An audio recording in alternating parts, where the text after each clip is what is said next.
بسم اللہ الرحمن الرحیم. آپ لوگوں کی تشریف آوری کا بہت بہت شکریہ. ہوتا ایسے ہے کہ آج تک ہمیں یہ گلہ رہتا ہے کہ ہماری کوئی بات سیکرٹ نہیں رہتی. ہم میٹنگ کرتے ہیں لیکن آپ کے عوام کے نہیں, ہمارے جو دوست یہاں بیٹھے ہوئے ہیں ان کے اتنے زیادہ تعلقات ہیں کہ ابھی بات ہو رہی ہوتی تو بات باہر نکل آتی ہے.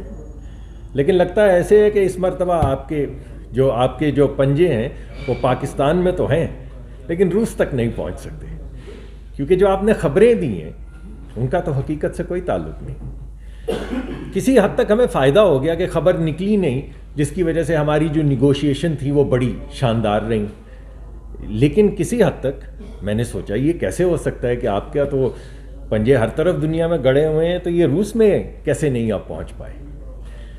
لیکن میں آپ کو اور آپ کے توسط سے عوام کو مبارکباد دینا چاہتا ہوں کہ ہمارا روس کا دورہ جو ہے وہ بہت ہماری امیدوں سے زیادہ کامیاب رہا ہے, اور اس کی تفصیلات میں آپ کے سامنے ابھی پیش کروں گا.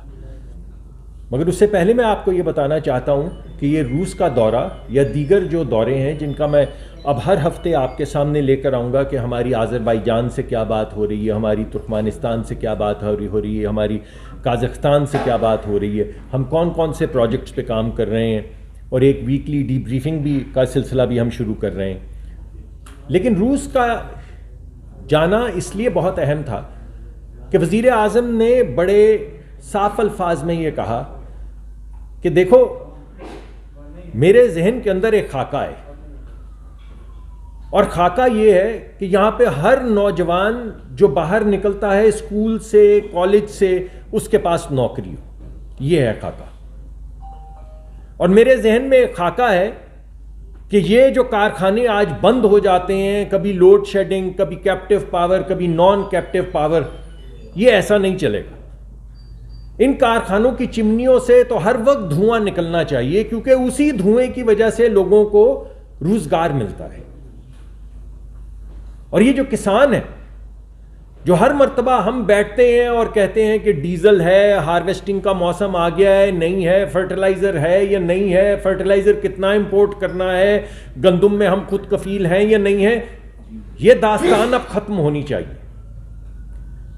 پاکستان کو زراعت میں خود کفیل ہونا ہوگا, یہ وزیر اعظم کا حکم ہے, ریزالو ہے. پاکستان کو آنے والے وقت میں جو ترقیاتی منصوبے ہیں جن کا تعلق انڈسٹری سے ہے, ان کی چمنی سے ہر وقت دھواں, صاف دھواں, کلین سموک جو انوائرمنٹلی ساؤنڈ ہو, لیکن بہرحال ان کی چمنیاں اور ان کی مشینیں ہر دم چلنی چاہیے. اور ہمارے جتنے بچے چاہے وہ ہائی اسکول ختم کریں یعنی 10ویں جماعت پاس کریں اور 12ویں جماعت پاس کریں یا کالج کریں یا یونیورسٹی کریں, ہر ایک کے لیے نوکری ہونی چاہیے, ہر ایک کے لیے. یہ ہے حکم وزیر اعظم کا. اب ہمارے محکمے سے اس کا تعلق یہ ہے کہ اگر یہ ہے وہ ویژن جو ہم نے پورا کرنا ہے تو ہماری جو ترقی کی شرح ہے اس کو تو بڑھنا ہوگا نا. یہ 1-2% کہ ہم کبھی 0 پہ چلے گئے, کبھی 2 پہ آ گئے, یہ تو سب رکنا ہوگا. اور ایک سلیقے سے 5-6-7% کے اوپر پاکستان کی معیشت کو آگے بڑھنا ہوگا. معیشت بڑھے گی تو لوگوں کو نوکری ملے گی. اگر معیشت آگے نہیں بڑھے گی تو یہ تمام لوگ جن کی آنکھوں میں امیدیں ہیں, جب وہ ڈگری لے کر نکلتے ہیں وہ کہاں جائیں یہ امیدیں لے کر.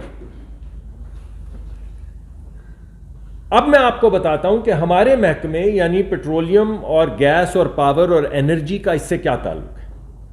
پوری دنیا میں ہر 1% معاشی ترقی کے لیے, اضافی 1% معاشی ترقی کے لیے 1.5 سے 2% زیادہ انرجی چاہیے.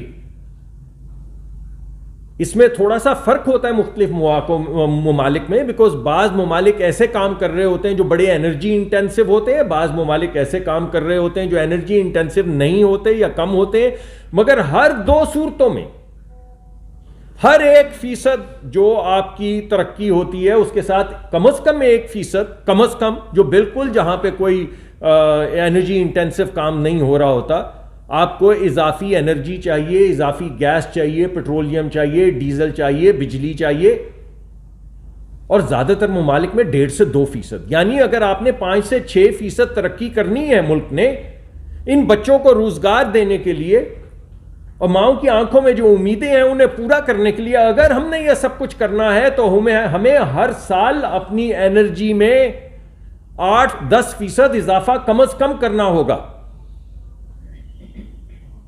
تو ہمارے تو یہ گمان میں بات نہیں آتی کہ وہ کون سی حکومت تھی جو کہہ رہی تھی کہ ہم تو انرجی سرپلس ہیں، کوئی ضرورت نہیں انرجی لگانے کی.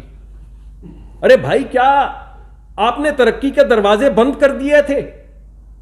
آپ نے سوچا اب اس ملک میں کبھی ترقی نہیں ہوگی؟ جو ہوا کچھ اس میں کووڈ نے حصہ ڈالا، کچھ کووڈ سے پہلے بھی حصہ ڈالا، مگر ہماری ترقی جو ہے وہ تک 0 پہ آ گئی، لیکن بغیر کسی پرانی حکومت کی بات کیے.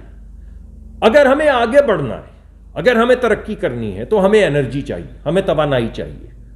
اور اگر ہمیں 5 سے 6% ہر سال ترقی کرنی ہے تو ہمیں 8 سے 10% ہر سال توانائی جو ہے وہ بڑھانی ہوگی. اس وجہ سے ہم مختلف ممالک میں جا رہے ہیں اور ان کا تجزیہ میں وقتاً فوقتاً آپ کے سامنے اب لاتا رہوں گا. آج میں آپ کے سامنے اس ویژن کو سامنے رکھتے ہوئے جو وزیر اعظم نے ہمارے سامنے ہمیں بتایا ہے کہ یہ آپ کا کام ہے، آپ کی نوکری ہے کہ اس کو پورا کریں، اس کو سامنے رکھتے ہوئے میں آپ کو تفصیل دینا چاہتا ہوں روس کے ہمارے جو وزٹ دورہ ہوا ہے اس کی.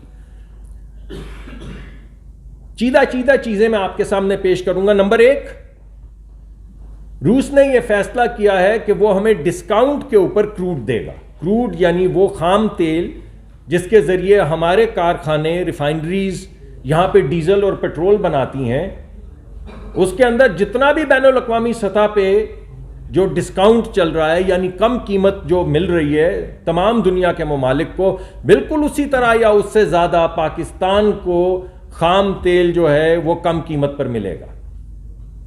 یہ پہلا ہمارا ان کے ساتھ ہماری بات چیت طے ہوئی ہے.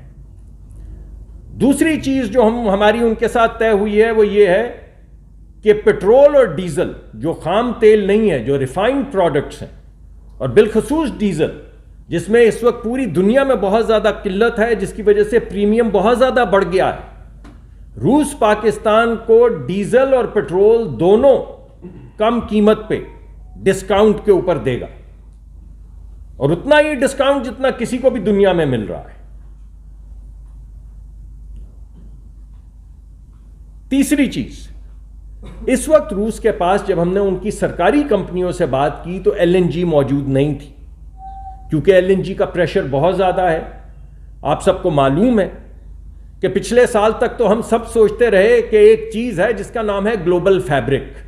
ہمیں ساری دنیا کے ممالک یہ بتاتے رہے کہ بھائی جان ایک گلوبل فیبرک ہے، اور اس گلوبل فیبرک میں ہم نے سب نے، پوری دنیا نے کلائمیٹک چینجز کو مد نظر رکھتے ہوئے ہم نے we have to go green, یعنی ہم نے آلٹرنیٹیو رینیوبل انرجی کے اندر انویسٹمنٹ کرنی. ہم بھی بھولے پن میں ان کی بات مانتے رہے.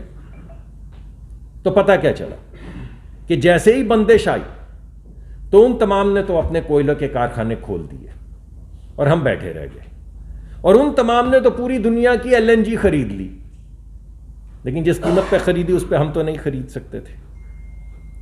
تو وہ تمام تیل، وہ تمام ایل این جی، وہ تمام گیس جو ایک گلوبل فیبرک کا حصہ تھا، ہمیں پتہ چلا گلوبل فیبرک تو کیا بھائی، وہ تو ہمیں پیچ بھی نہیں سمجھتے گلوبل فیبرک کے اوپر.